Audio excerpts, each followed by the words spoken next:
Hi friends, നമസ്കാരം. ഞാൻ പ്രസന്ന. എല്ലാവർക്കും മിനീസ് ഗോർമയിലേക്ക് വീണ്ടും സ്വാഗതം. എല്ലാവരും സുഖമായിരിക്കുന്നു. എന്തൊക്കെയുണ്ട് വിശേഷങ്ങൾ? അപ്പോൾ ഇന്ന് നമുക്കൊരു ചീര ഉണ്ടാക്കി നോക്കാം. ചീരയുടെ പോഷക ഗുണങ്ങൾ ഞാൻ പറയാതെ തന്നെ നിങ്ങൾക്ക് എല്ലാവർക്കും അറിയാം. അപ്പോൾ ചീര തോരനാണ് ഞാനിന്ന് ഉണ്ടാക്കുന്നത്.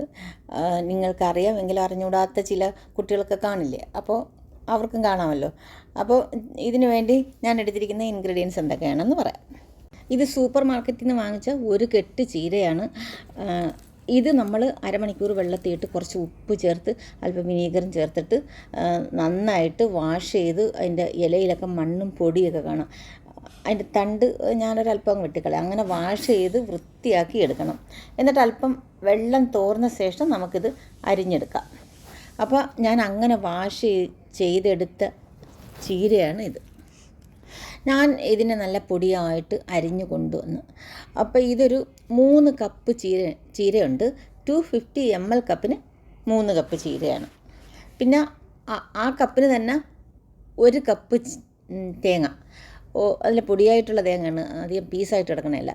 പിന്നെ ഒരു 1/2 ടീസ്പൂൺ മഞ്ഞൾപ്പൊടി, ഒരു 1/4 ടീസ്പൂൺ മുളക് പൊടി,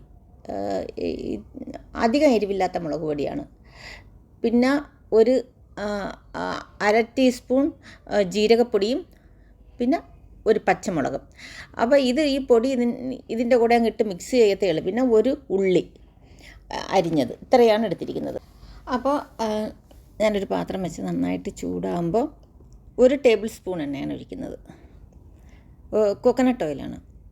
അത് ചീരയ്ക്ക് നല്ല ടേസ്റ്റ് കിട്ടും, കോക്കനട്ട് ഓയിലാണ്. അതില്ലെങ്കിൽ വെജിറ്റബിൾ ഓയിൽ ഒഴിച്ചാൽ മതി. എന്നിട്ട് ഒരു ടീസ്പൂൺ കടുക് ഇട്ട് കൊടുക്കാം.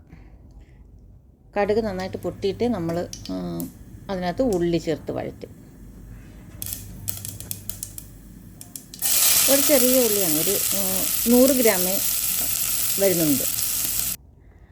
എന്നിട്ട് അത് ഒന്ന് സോഫ്റ്റായാൽ മതി. 1 മിനിറ്റ് ഒന്ന് വഴറ്റിയ ശേഷം ചീര ചേർത്ത് കൊടുക്കും.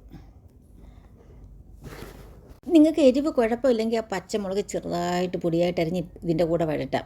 ഞാൻ ആ പച്ചമുളക് ഇച്ചിരി വലുതായിട്ട് അരിഞ്ഞ് തേങ്ങയുടെ കൂടെ ഇടുക. അപ്പം ആ മുളകിൻ്റെ എരി മാത്രം മതി. ആ മുളകെടുത്ത് മാറ്റാൻ വേണ്ടിയിട്ടാണ് കേട്ടോ. കുഞ്ഞുങ്ങളൊന്നും ഇല്ലെങ്കിൽ മുളക് ഇതിൻ്റെ കൂടെ ഇട്ട് വഴറ്റാം, ഉള്ളി വഴറ്റപ്പം. എന്നിട്ട് ഈ ചീര ഒരു 2 മിനിറ്റ് ഒന്ന് വഴറ്റിയ ശേഷം നമുക്കൊന്ന് അടച്ച് വയ്ക്കാം. അപ്പോൾ എന്നിട്ട് സിമ്മിലാക്കി വയ്ക്കണം, ചെറിയ തീയിൽ. അപ്പോൾ ആ തീയിലിരുന്ന് അതൊന്ന് കുക്കാകണം. ഇപ്പോൾ 2 മിനിറ്റ് ഞാൻ വഴറ്റി, ഇനി അടച്ച് വെച്ച് ഒരു 2 മിനിറ്റ് അടച്ച് വെച്ചിട്ട് പിന്നെ ഞാൻ വീണ്ടും ഇത് തുറന്ന് ഇളക്കിക്കൊണ്ടിരിക്കുകയാണ്. കാരണം ആ ചീരയിൽ വെള്ളം വറ്റണം. എന്നിട്ട് വീണ്ടും അടച്ച് വയ്ക്കും. ഒന്ന് തുറന്ന് നോക്കാം. ഒരു അല്പം വെള്ളമുണ്ട്. 1 മിനിറ്റായി. ഇനി ഒന്നും കൂടെ അടച്ച് വയ്ക്കാം, അല്പം കൂടെ കുക്കാകാനുണ്ട്. അപ്പോൾ നമ്മൾ ആദ്യം ഒന്ന് 2 മിനിറ്റ് വഴറ്റി അടച്ച് വെച്ച് 2 മിനിറ്റ് പിന്നെ തുറന്ന് ഒന്ന് ഇളക്കിയ ശേഷം വീണ്ടും അടച്ച് വെച്ച്. ഈ ഇടയ്ക്ക് തുറന്ന് നോക്കുന്നത് എന്തിനെന്ന് പറഞ്ഞാൽ അതിൻ്റെ വെള്ളം വറ്റിയ കുക്കായ കരിഞ്ഞു പോകാതിരിക്കാനാണ്. നോൺ സ്റ്റിക്ക് ആണെങ്കിൽ അങ്ങനെ അടിയിൽ പിടിക്കത്തില്ല. ഇത് സ്റ്റീലാണെങ്കിൽ നല്ല കട്ടിയുള്ള പാത്രമാണ്. അപ്പോൾ വേഗം അങ്ങ് കുക്കാകും ഇതിനകത്ത്. അപ്പോൾ ഇതിനകത്ത് ഞാനിനി തേങ്ങ ഇട്ട് കൊടുത്ത്, കാരണം വെള്ളമൊക്കെ വറ്റി അത് ചീര നന്നായിട്ട് വേകുകയും ചെയ്തു. 4 മിനിറ്റ് നമ്മൾ അടച്ചു വെച്ചും പിന്നെ 4 മിനിറ്റ് ഇളക്കിയും കുക്ക് ചെയ്ത് 10-15 മിനിറ്റ് മതി ചീര ഉണ്ടാക്കാം. ഇനി ഇതിനകത്ത് ചേർത്ത് കൊടുക്കുന്നത്, ഇത് നല്ല പൊടിയായിരിക്കുന്ന തേങ്ങ ആയതുകൊണ്ടാണ് ഞാനിത് ചതച്ചെടുക്കാത്തത്. അല്ലെങ്കിൽ ചതച്ചെടുക്കും. വെളുത്തുള്ളി പൊടിയായിട്ടങ്ങ് അരിഞ്ഞ് ചേർക്കും ഇതിൻ്റെ കൂടെ. ചതയ്ക്കുകയാണെങ്കിൽ വെളുത്തുള്ളി അതിൻ്റെ കൂടെ ചതയ്ക്കാം. മഞ്ഞളും പച്ചമുളകും തേങ്ങയും ജീരകവും വെളുത്തുള്ളിയും കൂടെ ചതച്ച് ചേർക്കാം, അല്ലെങ്കിൽ പച്ചമുളക് അരിഞ്ഞിടാം.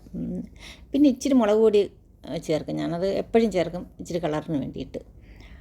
എന്നിട്ട് എല്ലാം പൊടിയായിരുന്നു, ജീരകത്തിൻ്റെ പൊടി. പച്ച ജീരകമാണെങ്കിൽ അത് ചതച്ച് ചേർക്കാം.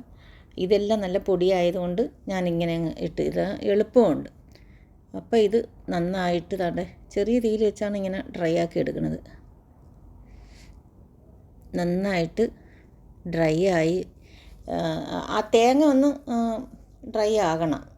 ആ തേങ്ങ പച്ചയായിട്ടിരുന്ന നമ്മുടെ തോരൻ വേഗം ചീത്തയായിപ്പോൾ. ഇപ്പോൾ ഉണ്ടാക്കിയാൽ നമ്മൾ രാത്രി ആയാലും ഈ ചീര ചീത്തയാകാതിരിക്കും. ഇതുപോലൊക്കെ ഒരു 3 മുതൽ 4 വരെ, അത് ചീരയുടെ ഇഷ്ടം കണക്കിരിക്കും. അത്ര പേർക്ക് ഇത്ര ചീര മതി. ആവശ്യത്തിന് നിങ്ങൾ ഉപ്പ് ചേർത്ത് കൊടുക്കുക. ഞാൻ 1/2 ടീസ്പൂൺ ഉപ്പാണ് ചേർത്തത്. ചീരയ്ക്ക് സാധാരണ ഗതിയിൽ കുറച്ച് ഉപ്പ് മതി. അതുകൊണ്ട് നിങ്ങൾ കുറച്ച് ഉപ്പ് ചേർത്തിട്ട് നോക്കണം കേട്ടോ. എന്നിട്ട് നിങ്ങളുടെ ഇഷ്ടത്തിന് ചേർത്ത് കൊടുത്താൽ മതി, അല്ലെങ്കിൽ അത് കഴിക്കും. അപ്പോൾ നമ്മുടെ ചീര നിങ്ങൾ തീർച്ചയായും ഉണ്ടാക്കി നോക്കണേ. നിങ്ങൾക്ക് ഇഷ്ടപ്പെട്ടാൽ ലൈക്ക് ചെയ്യാനും ഷെയർ ചെയ്യാനും മറക്കരുത്. സബ്സ്ക്രൈബ് ചെയ്തില്ല എന്നുണ്ടെങ്കിൽ സബ്സ്ക്രൈബ് ചെയ്യാനും മറക്കരുതേ. ഇത് നല്ല ടേസ്റ്റാണ്, കുട്ടികൾക്കൊക്കെ ഭയങ്കര ഇഷ്ടമാണ്. കാരണം അധികം എരിവൊന്നുമുള്ള സ്പൈസി ഒന്നുമല്ല. ചീര റെഡിയായി, ഞാൻ തീ ഓഫ് ചെയ്തു. അപ്പോൾ നമുക്കിനി അടുത്തൊരു വീഡിയോയുമായിട്ട് വീണ്ടും കാണാം. Thank you. ബൈ.